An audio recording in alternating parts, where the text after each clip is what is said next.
Mesdames et messieurs, chers professionnels des médias, distingués invités, l'intelligence artificielle, comme vous le savez, est en train de transformer le monde.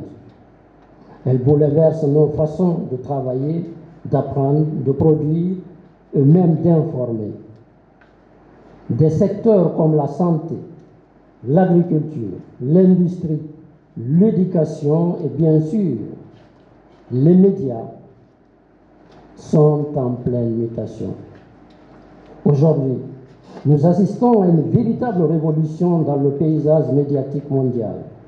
L'IA n'est plus une option, elle devient un outil incontournable pour collecter, analyser et diffuser l'information, pour créer du contenu multimédia, pour gagner en efficacité, mais aussi pour repenser notre manière de faire du journalisme avec toutes les questions éthiques que cela soulève.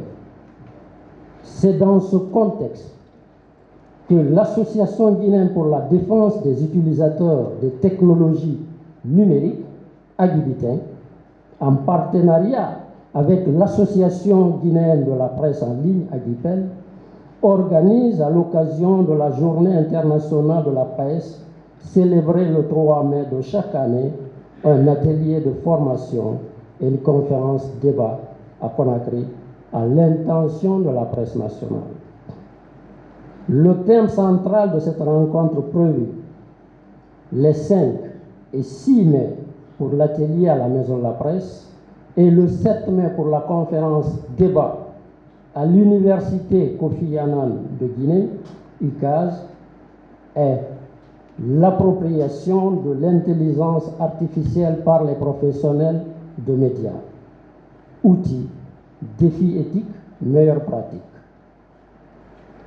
Durant ces 3 jours, des experts, des journalistes, des rédacteurs en chef, des techniciens, des communicants et des étudiants vont se retrouver pour échanger, apprendre et surtout se former à une utilisation responsable, légale et éthique de l'IA dans le métier de l'information.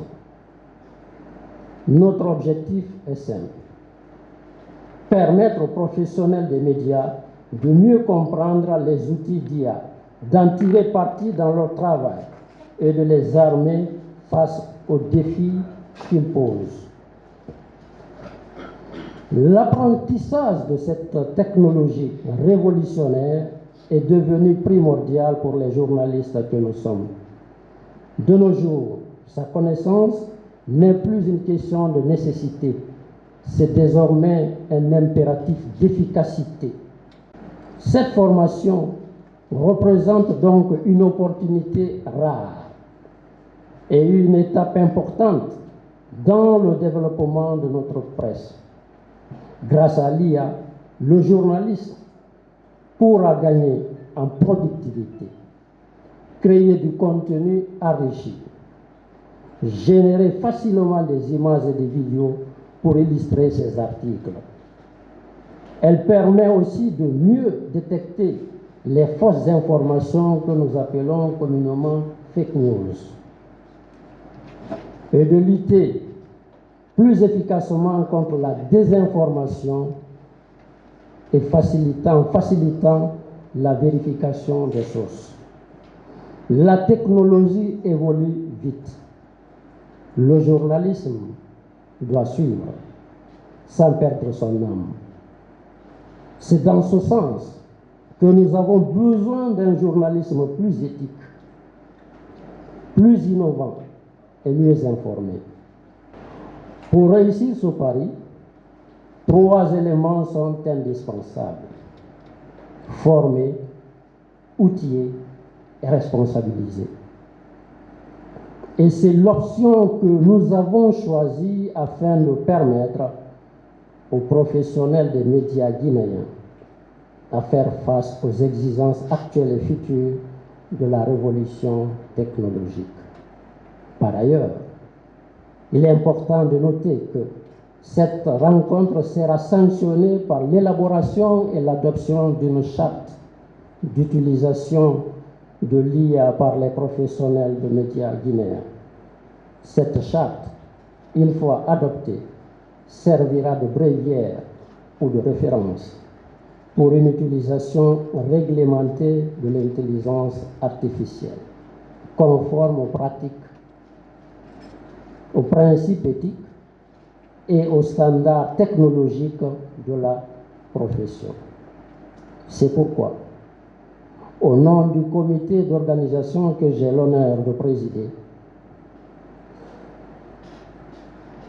nous vous invitons à participer activement à cet événement et à en rehausser l'éclat par votre présence. Nous tenons évidemment à exprimer notre profonde gratitude aux partenaires et sponsors, notamment la Haute Autorité de la Communication, il faut le mentionner, le cabinet Efficience Globale, ici représenté par son directeur général, qui est la pièce maîtresse, il faut le mentionner, de cet événement parce qu'il est le principal formateur et le conférencier. Et vous avez la société Orange Guinée, aussi la société générale d'exploitation du port autonome, pas du port autonome, mais plutôt de l'aéroport de Conakry, la SOSEAC, gestion et exploitation. Et puis vous avez l'ARPT aussi, qu'il faut mentionner, l'autorité de régulation des postes et télécommunications, sans lesquelles cet événement n'aurait pas pu se tenir.